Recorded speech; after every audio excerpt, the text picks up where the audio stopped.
This week in Hey the Parents, we're kicking off Season 3 with a big milestone, middle school. If you've got a kid starting middle school this year, this episode is for you. Whether it's your first time riding this roller coaster or you're a seasoned veteran, we're talking about all the things such as nerves, locker confusion, changing friendships, and what surprises the most. Plus the things older siblings and school staff wish more parents knew. We even spoke to our own kids to get some honest impressions. From awkward moments to unexpected wins, this episode is packed with real stuff that parents actually want to know. So grab your coffee, take a deep breath, and let's face this middle school thing together. Because in Hey the Parents, it's an honest discussion about raising kids. I'm Michael Haidt. I'm Sarah D. And I'm Mike Levine. Kids don't come with a handbook, so we need your help. Where do babies come from? Where do you think they come from? Is this a kissing book? Mama! Mama! What? Hi. I learned it by watching you. There are no rules in this house. Not like a regular mom. I'm a cool mom. We sent them to the best boarding schools. We hired the best nannies. We did everything right. Hey, Mom! The meatloaf! No drinking, no drugs, no kissing, no tattoos, no piercings, no ritual animal slaughters of any kind. Together, we can rule the galaxy as father and son. This is Hey Other Parents, an honest, messy, imperfect show for raising kids. Hey, it's us again. Hey, what's up? What's up? We are back. Season 3, my friends. This is good. Yes. Here we are. Yes. And it's the three best friends again. The three best friends that anyone can have. It's so much better when you sing it. We actually were playing the clip in the love it. pre-show. We're trying to get Sarah to get a brand new microphone. We were getting set up, and we were just playing the actual one from The Hangover. Yours is so much better. So much better. Well, you know, I try. So good to see you guys. Here we are. So welcome back. It's us. We're so glad that you're here to hang out with us. We're figuring out this parenting thing on Season 3 of Hey the Parents. Whether you're in the car, folding laundry, cooking dinner, getting organized, or on the go, we know that you have a lot of choices for podcasts out there. So thank you for listening to ours. So we are back for Season 3. There's some great discussions that we have for this season. Yes. We've heard from a number of you that wanted to have less of a gap between seasons, and we are going to do just that. So this show is changing a little bit to a 10-episode season. And the way that we're going to do that is instead of taking a big chunk of time off in between seasons, our plan is to take a short 3 to 4 week off between seasons and jump right back in for Season 4. So I think we'll have a little bit more consistency. And I think that you guys will like that because although the summer and late spring are nice, we haven't seen everyone or done our podcast for a while. So we're excited to kind of get a little bit more consistent and get some of these great topics that we know that you're excited to hear. But today we're going to jump right in because this podcast. If this is the first time listening to this podcast on Hey the Parents, it is a chance for a few of our parents who decided that we needed to join our efforts together as a tag team, as a support group, to try to get through this thing, as we call it, a survival course. Yes. We pick a different theme, a different topic each week. We discuss it from the standpoint of when we were younger, what we grew up with our own parents, and then we shift on over to now as adults, where we certainly did not get a handbook for our own kids. We talk about what we go through, we share our experiences, we learn from each other, and every week we feel slightly better because we have each other and we have all of you. So if you have any comments, questions, suggestions, we'll tell you a little bit later in the show on how you can get in touch with us here. And without further ado, we're going to jump right back in to the main part of the podcast, and that entails the topic of the week. Sarah D, let's do it on that shiny microphone. Hey, this is pretty exciting, I have to say. So we're at the time school is starting, and we have children at the age of going to middle school. I am more of a seasoned veteran, but I also got the Juju man going into now 7th grade. Lucas is going into 6th grade. 6th grade. And Mike, your son is right now, Jacob is in 8th grade, right? Yes, so we have the range, right? Yes. He's leaving the middle school soon, and then you guys are going in. Yeah, so this is exciting. And I know for many of us parents, going from elementary school into middle school can be scary. So Yes. hopefully we'll hash that all out today. My hand's raised. My hand's raised. You can't see it, but my hand's raised. I love it. So, Mike, you are there's gonna be a lot of like random little topics. And I think we're gonna kind of just think of things in addition to the things that we already kind of wrote down as notes we want to share with you. But I want to swing to Mike because I know that like it's a little bit different, obviously for Sarah. We're definitely gonna get to it because this is like her first son going, so it's always a little bit different.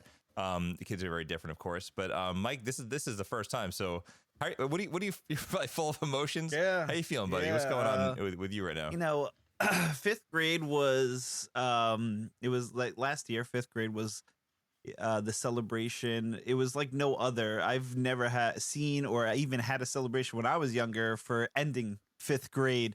And it was so emotional and it was so cool. Just to see the community really come together for my son and for every other kid that was, graduating fifth grade, but with that celebration also came the fear of moving up to sixth grade. And I don't know why sixth grade is so fear, you get so scared. You hear, I don't know, maybe you hear like rumors of like what middle school's like, being bullied, losing friends, whatever, things like that.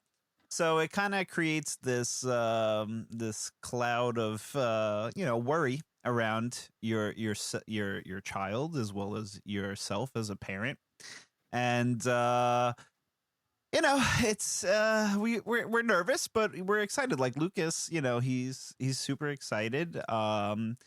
But we went to an orientation in the summer, and I saw it was basically, it wasn't an orientation. I mean, it was an orientation, but you get there, the parents are all talking, the friends are all talking, you're missing things, you got your schedule, you're walking past doors and you're like, oh, this is this room. And he's not, your son's not listening or your daughter's not listening because they're talking to their friends. It's like, and I'm there taking notes. I'm trying to help him. And I'm like, you know what?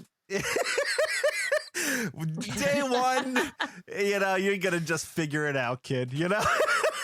Yep. It's scary, but we're looking forward to it. School starts next week for Lucas, and I don't know. So you just gotta hope for the best. I guess like that's like it's the most honest, awesome feeling I could hear. I mean, your parents are feeling one thing and the kids feeling something completely different, or maybe they're feeling the same thing, but they're just not showing it. Yeah. And they're more of like looking at like the paint color and the lockers and like and you're like more of like focus of like the learning, the kids, the bullying, and everything else. And it's wild. How's Juju feeling? So Julian now he's he's going to 7th grade. So we did the 6th grade experience, brand new building, brand new school, brand new kids, everything. We switched from public back to private.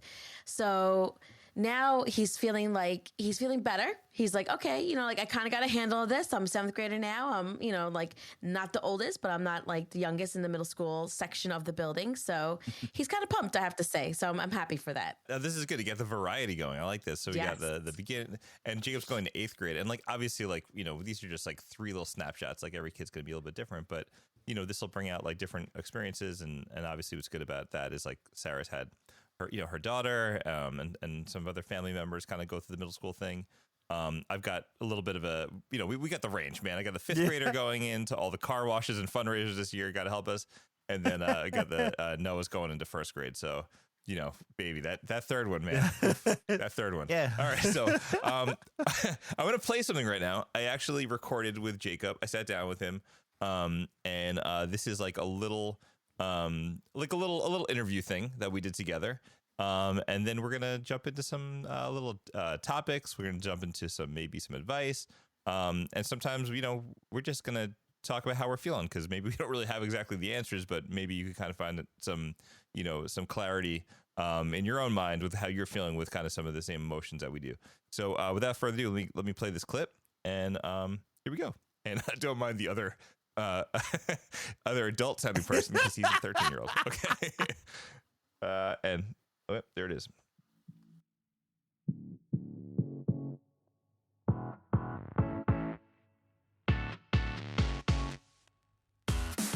Who am I sitting with this fine day? Jacob. And who are you, Jacob? I'm your kid. How old are you? I'm 13. And what grade are you going into? I'm going into 8th. Okay, so this episode we're doing is all about middle school. And you are sort of on the opposite end of the spectrum, where you're in your last year and you're going to be finishing middle school. Mm-hmm. So the question that Sarah and Mike are asking their kids is, what are you nervous about? What are you most excited for? So now that you've been through it a little bit, maybe you could tell me a little bit about maybe then versus now. Were you nervous going into middle school? I was kind of nervous. Definitely with not having all your classes in the same spot and having to switch between them. It felt like a big change. So I was pretty nervous going into 6th. The things that you were nervous about, did they end up actually being things that were worth putting any energy into, or? So almost all of the nerves went away after the first week of school, because you really get to know your schedule. It's not really anything to worry about. And in the locker, it's honestly like more exciting than it is nervous, because it's just so different than elementary school. But it really feels like it's like your own place to keep your things. Do you remember when what did we do? We went to like the orientation and then we walked around with your schedule. Mm-hmm. What was that like? It was exciting, but it was also kind of scary because some of the classes were really far away from each other, and I didn't know how I was going to get between them in time. Do you remember we took like your schedule and kind of like try to figure out when you were close to your locker? Mm-hmm. Did that help in the beginning?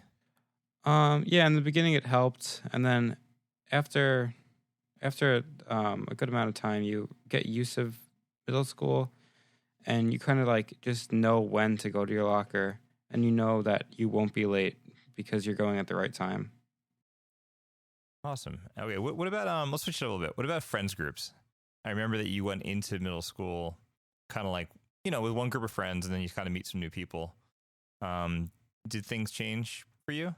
Yeah, so basically, because you have different classes, you're not with the same group of people all year, and you'll be with new people that you don't know, and sometimes you'll have classes and you don't know anybody, and it's really a great opportunity to make new friends, and you'll have them as friends for the rest of school, and it's amazing.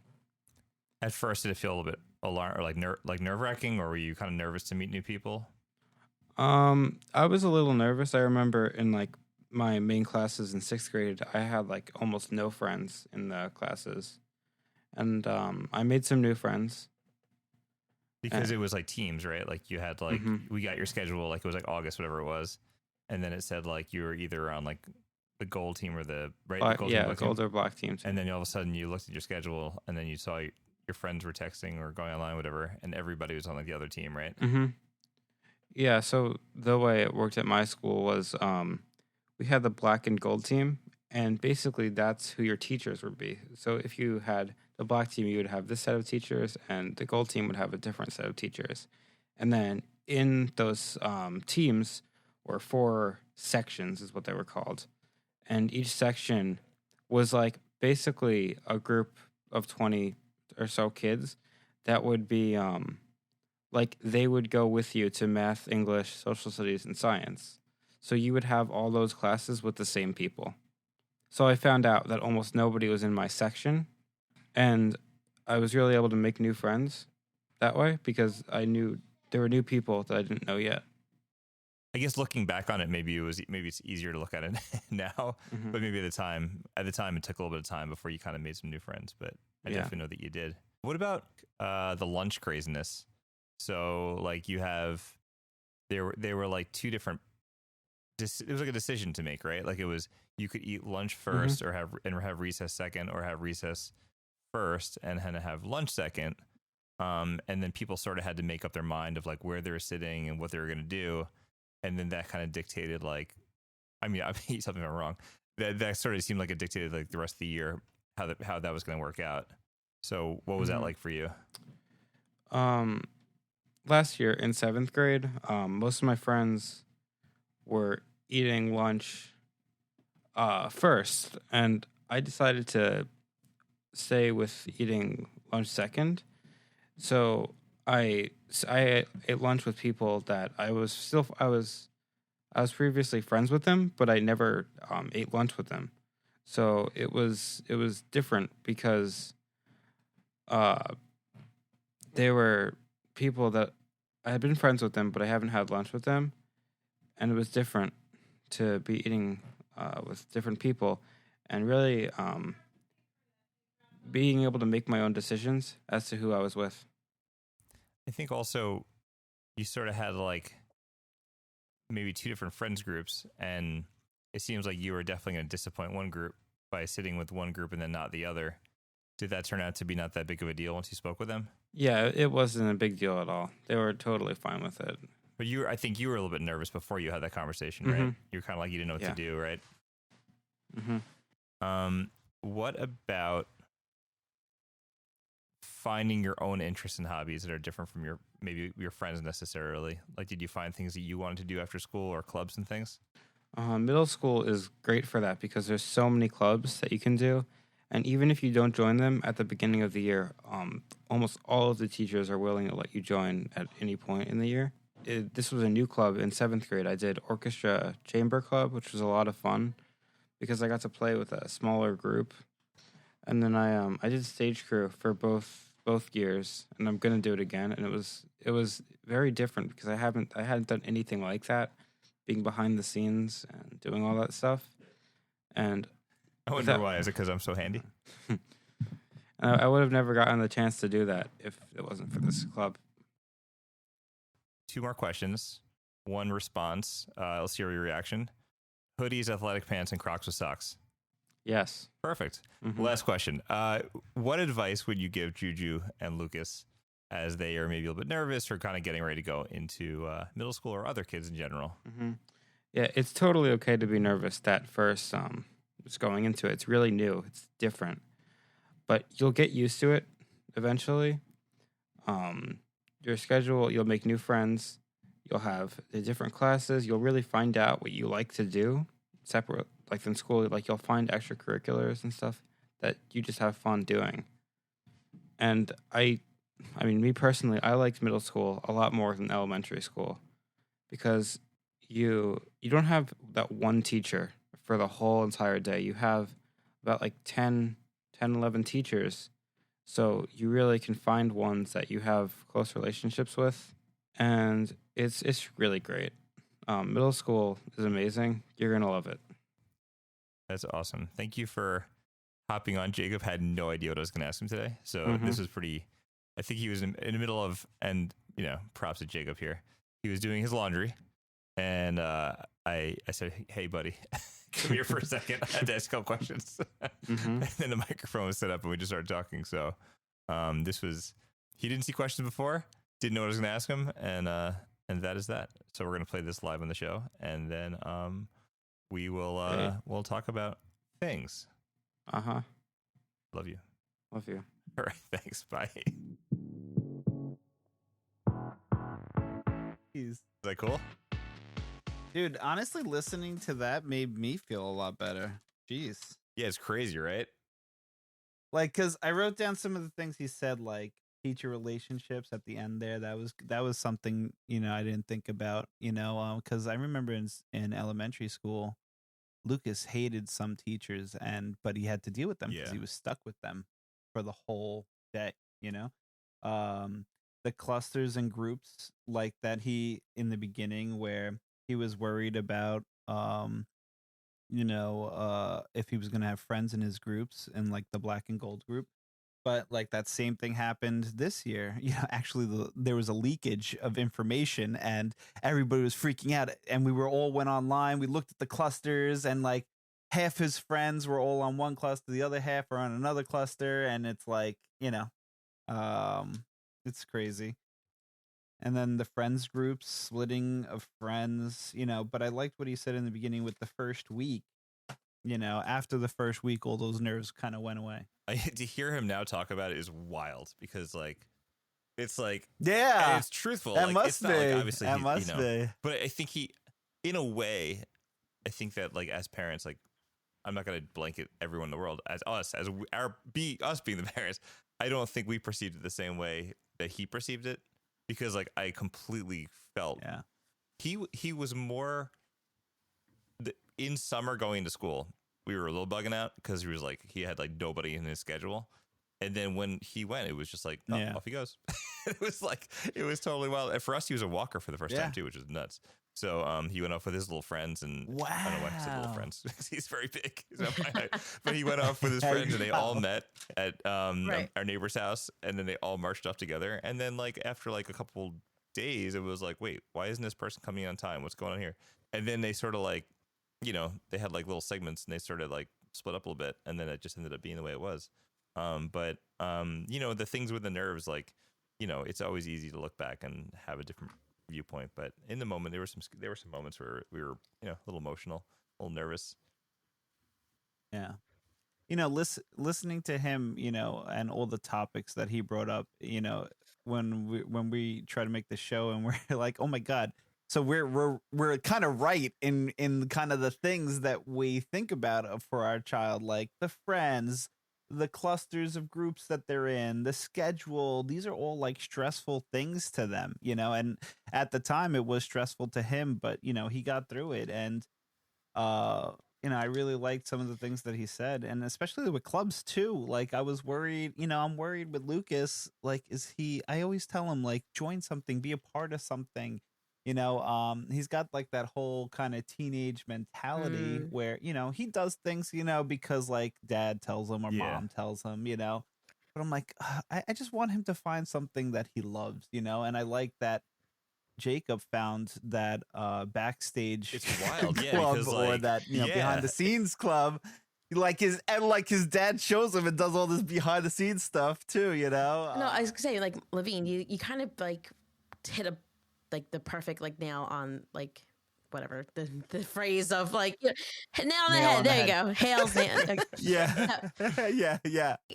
Is that, like, we're worried about the things that they are worried about, like getting to class, making the friends, but when you're there and we're at orientation, or we're going over their schedule, or we're trying to talk to them about their day and trying to help them with that stuff, they don't want to listen to it, like they are. But the thing that, like what Jacob said, like he was worried about, but he was like, but then like you figure it out. Like kids are so resilient. And I think as parents, we have to remember that, like, because we've had the experience, we've had the wisdom, the self-reflection. They're experiencing everything for the first time. And as much as we're trying to set them up for so much success, they are going to find their own way. They're going to figure out that, okay, maybe it wasn't, like, maybe I don't need to carry all this stuff. Maybe I can do half of the things. Maybe I can get, I don't need to worry, like once they get to know the teachers too, like, okay, as long as I have a pen, I don't need a pen and a pencil, like, so, and we're just trying to navigate it, and hopefully that they listen to some of it along the way, Yeah. But it's all part of the experience. Like I think we forget too that, because we're adults now, and we remember our situations of middle school, whether they were a good experience or a bad experience. We have those worries for our child, and I forget, at least me, I forget, like, listen, I was there once, I went through it, whether it was good or bad, but I got through it. And it's like something that you have to do and get through, and it's all part of the experience of growing up. I think, like, I learned a lot from, like, Sarah, because, like, it's always comforting having a friend who had, like, older kids doing stuff that your kids haven't done yet. But I feel like something that, like, we've talked about, I think, without realizing, it's been like things we've just happened to discuss, like, on this show, like with you guys, Mike, you too, like, is this idea of, like, you're kind of like doing a disservice to your kids by baby proofing them the rest of their lives.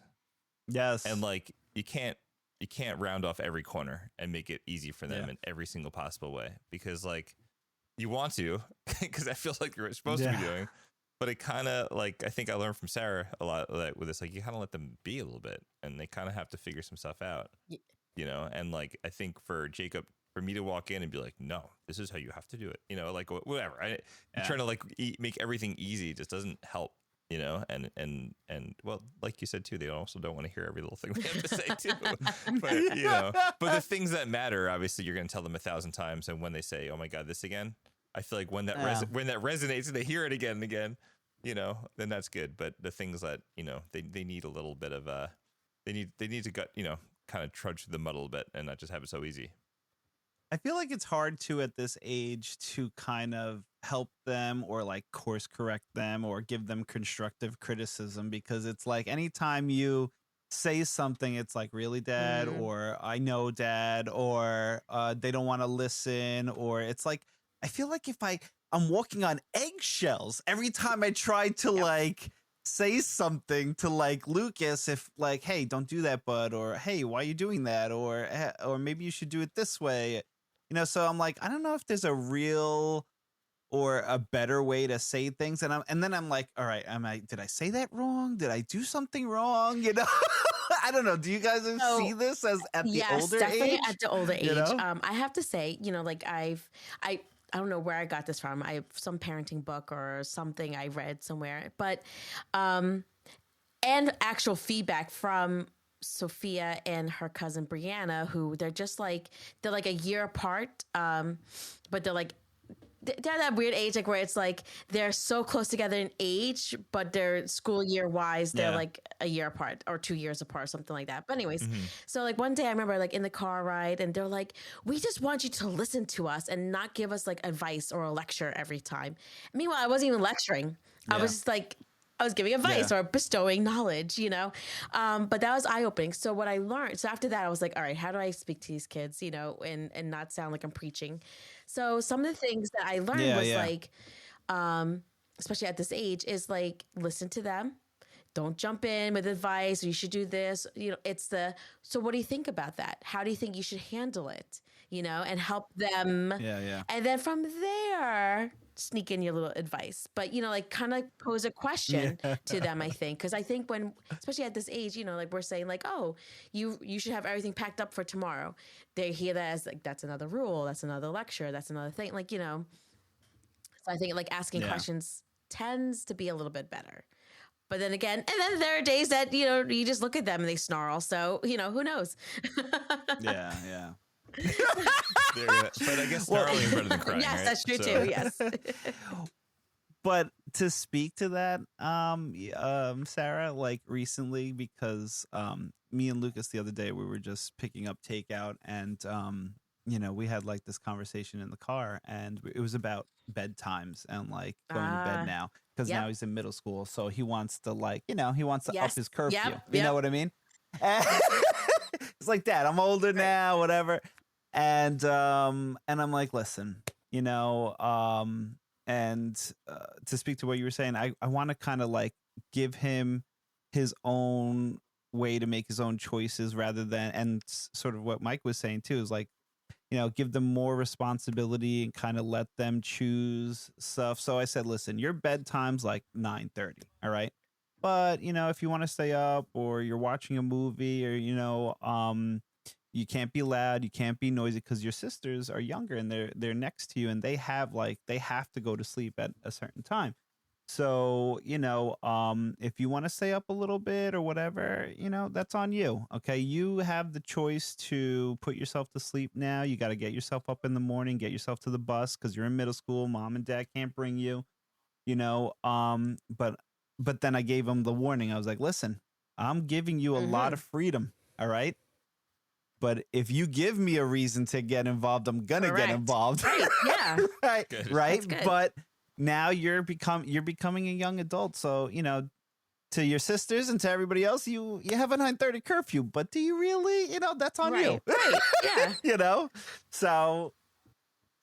So let's see how it works. I don't know. Well, again, you guys have been through this. It may be a bad choice on my part right now, but I don't know. We're going to see how my it kids goes. never went to bed. Like we have a time where everything like, maybe like no more cell phones or something like that. Like you got to get like showered and get yourself together, like in a jammy or something. But listen, once they went into their rooms, like 9:30 or 10 o'clock, like I don't know what time they actually fell asleep. Like they're not babies. Like I'm not patting them to sleep. So they could stay up watching a movie quickly, or like just, background noise. Like we try to tell them like something relaxing in the background, or to to read a book, or or study if they even wanted to, or whatever. But like I think it's unrealistic to say at 10 o'clock your eyes must be shut, Right. Yeah. And I think that was my approach with it too. It's like, I mean, I'm going to be going to bed. His sisters are going to be in bed. I put them to sleep, right? Like how am I supposed, what am I going to wake up at 2 a.m. to check if his eyes are closed? Exactly. You know what I mean? Like I have to get up for work in the morning. I'm going to be exhausted, my wife too. So it's, like you said, it's unrealistic, and he's not a young kid anymore. I mean, he is a young kid still, but it's that midway point where it's like, you got to start relinquishing some type of things, like Mike said, you kind of got to give them, you can't round out the edges. I like that phrase too. That was good. Right. So yeah, we'll see. Yeah, no. I think I like what you guys were both saying. I just think from our comfort level, I think like at a certain point in the night, I think Sarah, you said it like with the phones. I think like the internet, the texting, that's got to be secured and out of their hands. That I feel that has to be, that's like a non-negotiable. And then like that's read a book. It's fine, cool, do it. That's all good by me. Because nothing good happens after a certain time on the cell phone. To be honest, that's when the Chris weird Rock stuff comes on. What was that Chris Rock line about going to an ATM machine at 3 o'clock in the morning? Not good. In the car, I told Lucas, like, those devices got to be like, at a no use, but you could watch a movie and like fall asleep or whatever, like, because how am I supposed to check, Plus also too, honestly, after using all that brain power, moving around, whatever activities, he's tired. He is gonna go to sleep probably. I really do find that they do sleep relatively early. But I will say, like, going into like kind of another part of the conversation, I think that whole idea of like getting ready in the morning looks very different from middle school. Yeah, because like it would ever, I think like one thing I think as parents, I think like we're trying to balance that line of like how much are you stepping in? When do you step away? When do you? It's a dance, right? You literally are like dancing in and out. You're jumping in, you're showing them what to do, and you step back and hope that they figure it out. But I think like things like, whatever could be packed up the night before is like super duper important. Running around the house last minute at 6:30 in the morning trying to find papers is never good for anybody. So like, dude, try to make sure that that's priority. Get the bag packed, get the Chromebooks. Yes, we end our podcast.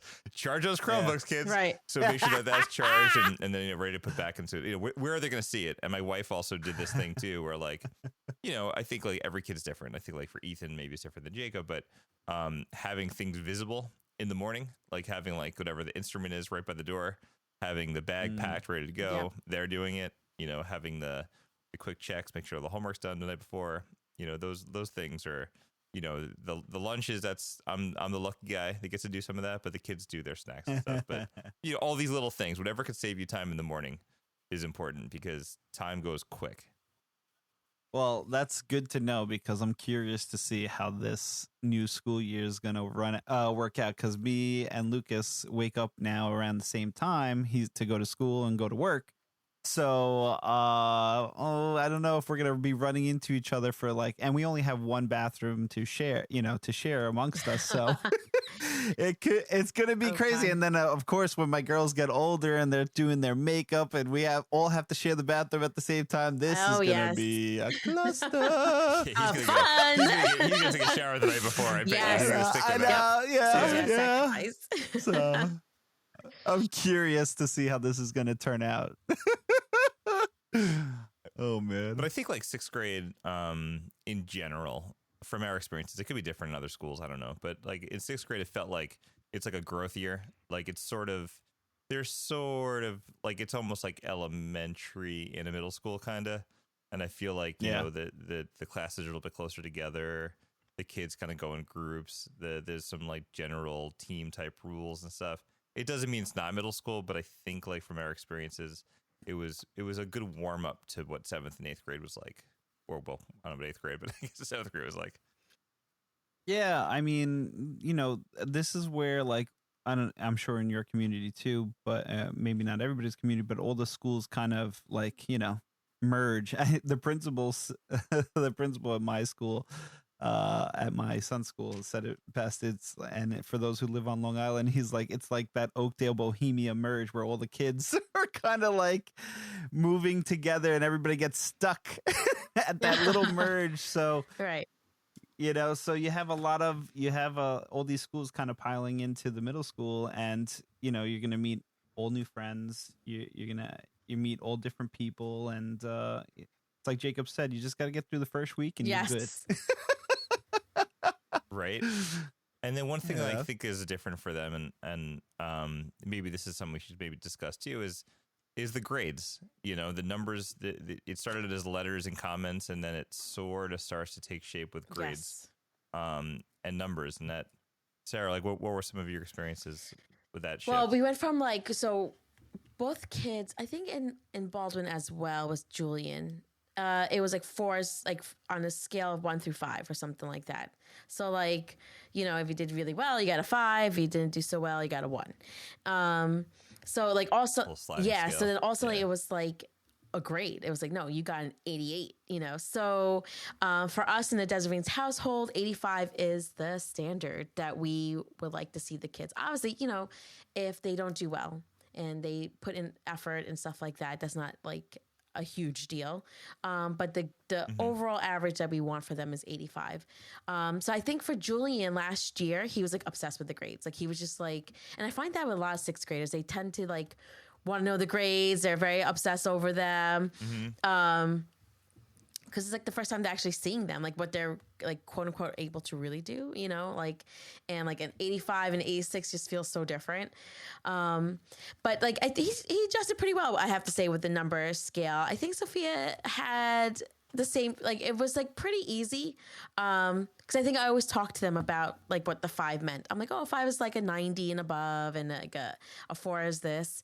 So, but I think overall it was fine. This year, though, we raised the bar a little bit for Julian because we're seeing that he's a little bit more capable than the 85.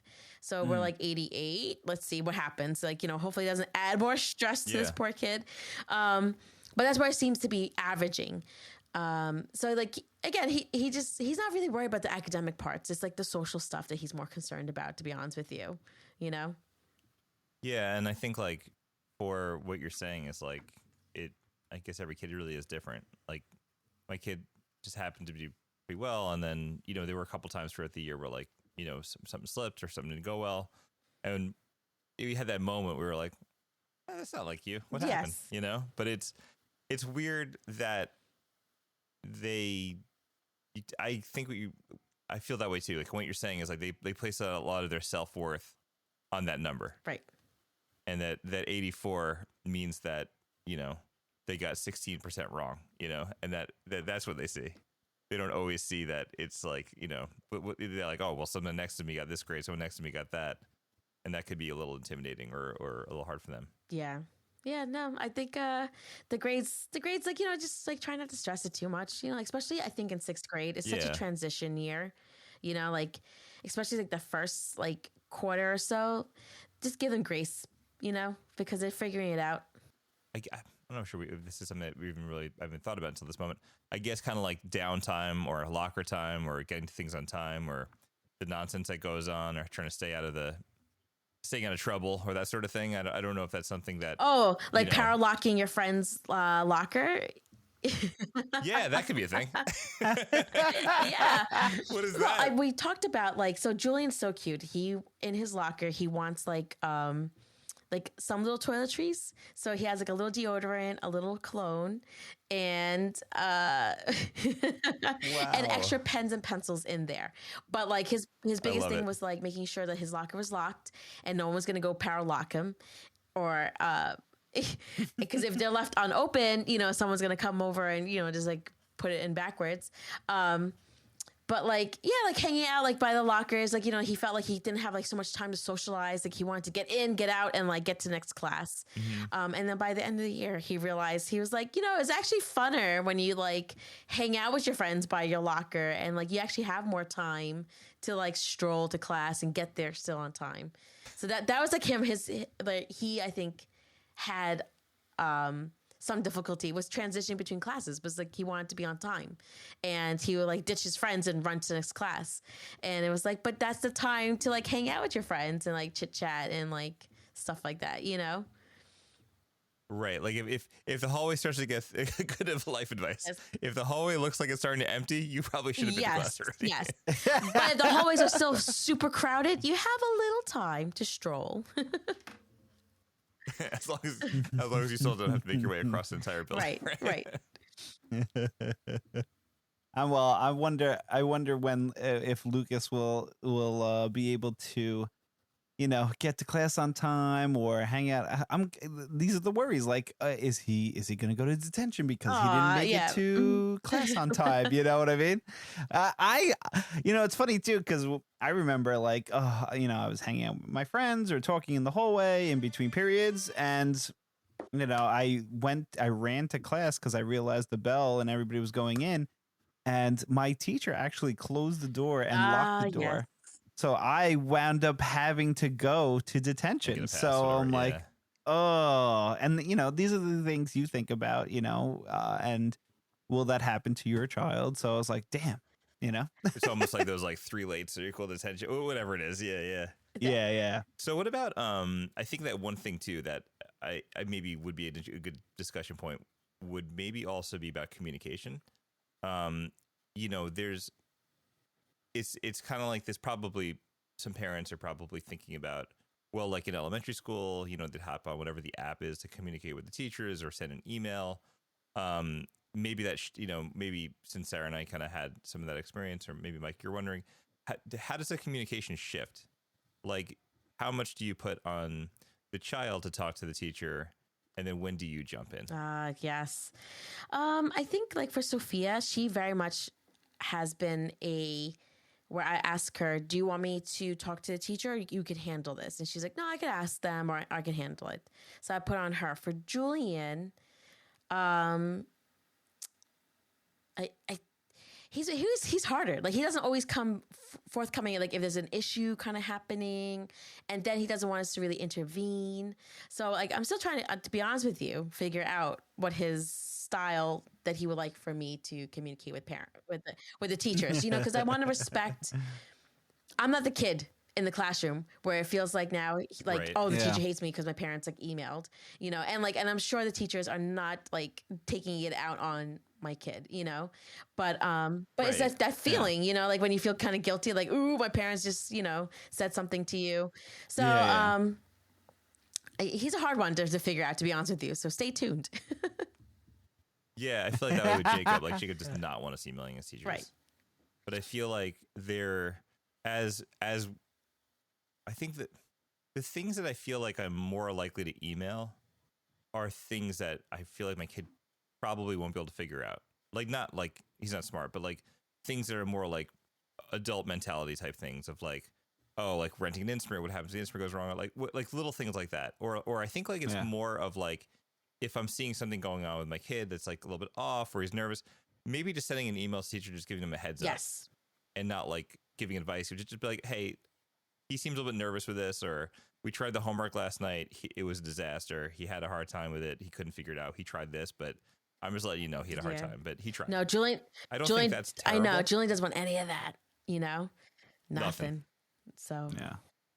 Yeah, I think, and I see both sides of it totally. And I think the way I'm going to approach it is with Lucas is just kind of like, have conversation with him and see how he feels about it. I think more along the lines of how you were doing it, Sarah.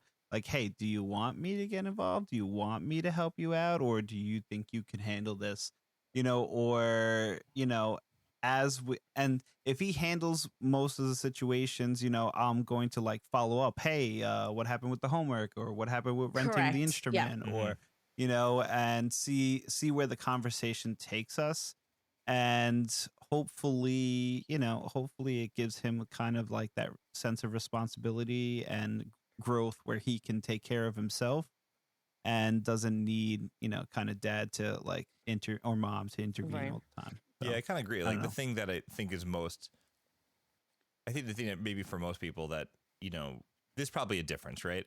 Like I think for some parents and some families, like there's not really surprises with the grades at the end of the quarter, because like, you have kind of a dialogue, you're kind of checking in on them, you're seeing where they are, versus like the reactant of like, 10 weeks have gone by and now you're like, oh, you're not doing well. Like you got to check, you know? So I think like with our kids, I kind of tell them like, you know, I'm going to look at your grades. I'm going to take a peek every now and then. You know, I want to see if there's a pattern, you know, if the things are missing, I'm going to ask you. And if, you know, if you tell me like things haven't been graded yet, I'm going to trust you until I can't. Correct. You know? But I think that's kind of, it seems to be an ongoing conversation. It seems like we're all kind of like lay the groundwork. You have some trust until you don't. And then when you don't, we'll work on it and then we'll step back again and hopefully things will go better the next time.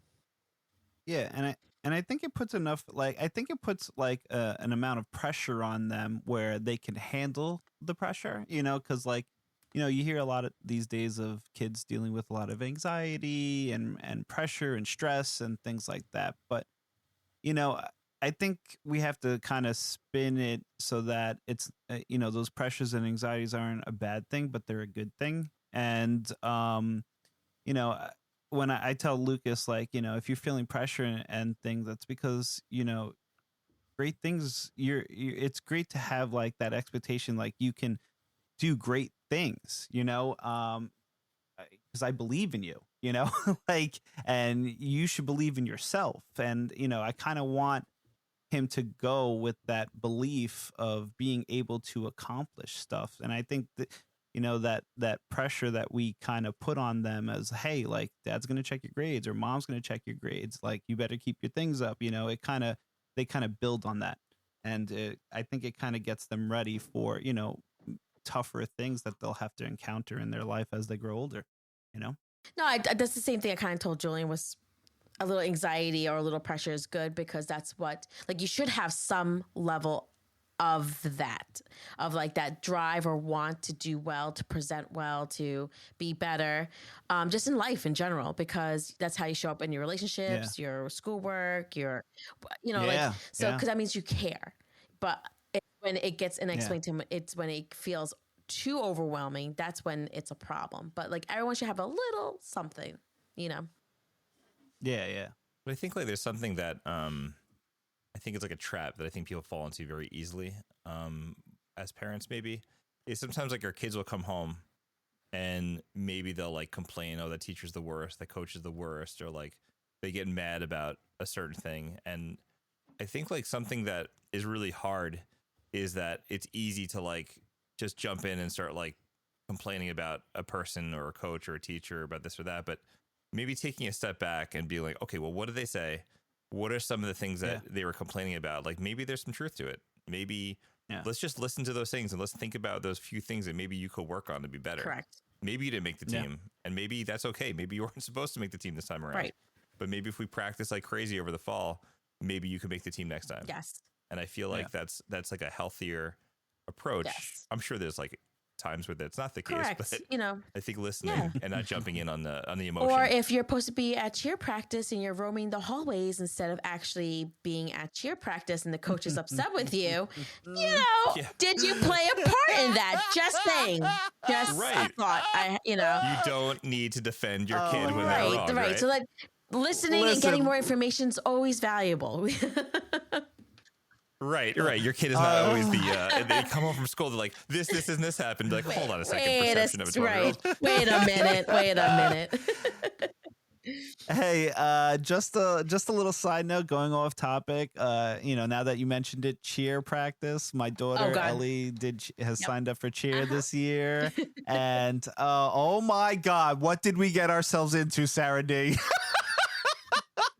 Cheer is some serious business, and gymnastics. You know? Excellent sports. Oh Fabulous. My God. Keeps everyone healthy, but man, oh man, you know, it's it's dedication. Oh man, I love it. Well, I think that this has definitely been a good chunk of the discussion about the experiences of like what our kids are going to be feeling, maybe some way Mike's son is feeling. Will he stay up to 2 a.m. watching TV? Who's to know? You know? So the question this week is, what are your kids most excited or nervous about? What about you? What are you nervous and excited about? We'd love to hear from you. If you'd like to answer this question, have comments or questions for the show, you can get in touch with us in one of 3 ways. You could send us a voicemail, you can email the show, or you could join our socials. All of that information is in our in the show notes. So we're back for this part of the show. It's called Time to Unplug. This is where we talk about the things that are going on outside of our children, because sometimes they have to go to their room, and then you have the couch with your spouse, and you have some time for yourself. It gives us a chance to decompress, because you'll be a better we if you take care of me. So with that, it rhymes. It's happening. New microphone, Sarah D. Yes. Hey, so oh man, there's a lot of shows this summer I was watching, and some of them are, you got to make sure that you're watching this by yourself with no children around, because they're not appropriate. So one of those shows is Animal Kingdom. All those shows. Yes, all the shows. This one's Animal Kingdom. Oh my God. This is recommended by a coworker of ours. And this is, I was like, I seen it a couple of times. And I was like, I don't know if there's something for me. Wait, was that Jess? Yes. So Jess started talking about it. Cool. And then I was like, is this like National Geographic? No, I thought it was like penguins. I'm down for penguins. No, it's not. This is not about penguins. Not National Geographic. This is gritty. This is raw. This is drug dealing. This is everything that I am not. So this has been, I have to say, it's been a good watch as I'm on the treadmill working out and stuff like that. It's a good one. All right, so again, earbuds though, and the children cannot be watching the screen because you don't know what's going to pop up. I love it. What's the genre? Like what kind of like what do you have? Is it like a mystery like drama? Thriller? Like Drama. what? Yeah, not a mystery thriller. Just more like a drama, I think. Just nitty and gritty. Where do you watch Mature. it? Nitty and gritty. Where what is it on? Is it on Netflix or something? Netflix. Sorry, my bad. Yep. No, all good. All right, I may have to extend 2 more shows. Sorry, those good ones. Mike Levy, what do you got? Get that pumpkin latte, baby. So I got 2 things. Real quick.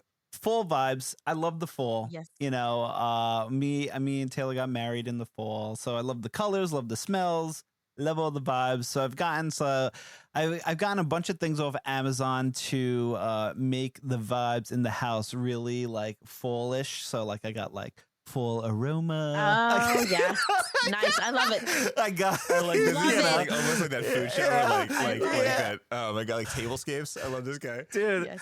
Yeah, I'm like Martha Stewart. All right, I got like all these like full recipes and things, and then I also like ordered like pumpkin like placemats for my table, like all like fall stuff. I'm like a fall guy, and then the other thing that I wanted to mention too is my I don't know if you guys ever heard this, or maybe you have mixed tiles. Like, have you ever heard of mixed tiles? Yes. For the photos. Yeah. Mm-hmm. Yeah, so I don't know if the listeners have heard, but our last January episode, but I was creating the family wall, and I wanted to do like virtual pictures, sort of like Harry Potter, but this time, I don't know. We just got our dining room fixed, so like I didn't want to cut into the wall, so I got scared. Yeah, respect that. Yeah. So I didn't want to nail into the wall, so I looked into mixed tiles, and they're like these magnetic like picture frames. So they had a deal for like $100, and you could put up. You send them pictures. They send you like all these pictures that you could put up on the wall, and it's fabulous. It's amazing. Like it's magnetic. It just sticks on, hasn't fallen off. The pictures came out great. Totally recommend it. Check it out. Mixed tiles. Love it. Oh, that's great. And it's kind of like nice. they're like almost like a foam board. So it's like lightweight, right? Like you put them up and they very well, it's actually like like a what is it, a canvas, or there's so many types that you could order, but it's like a picture frame. It's not even like foam board. It's like wood. And it just hangs on with the magnet. You stick the magnet on the wall, you stick the magnet on the mixed tile, you stick it, and you can move it. You can change the pictures out if you don't like the picture. So it's pretty good. Ooh, That's okay. great. I like that. See, look at you. You went from fall vibes and pumpkin latte to placemats, and then you get to the mixed tile thing. Is awesome. So I'm probably mine is probably one that everyone's probably gotten into already. But Wednesday season 2 part 1. Yes. I'm telling you, it's really gritty this time around. I was surprised. It was almost as if like the people that saw season 1, they were like, well, they're probably a little bit older, they can handle it. So it definitely got grittier. It got a little bit more, a little darker, a little bit more of, but it still got the same good feels, the good like, wow, she just said that. So we're liking it a lot. The characters are great, the acting's great. Definitely one that I would say stick to the the older end of the kids for this one because it gets a little darker. Yeah. But we're liking it. I think September 3rd, I guess that's this week coming up when we record this. They are releasing the next, I think it's either the next half or the next part. I don't know if it's 3 parts or 2 parts, but the first part was 4 episodes. And now I guess it's episode 5 through 8 that are coming out next week. But I'm really enjoying it. So, if you saw season 1, it's awesome. Uncle Fester's in this a lot more. Uncle and Fester. then, oh my God, what's his name? The dude from Donnie and the Big Lebowski. What's his name? The guy that's in God, season- Steve Buscemi? Buscemi, yes.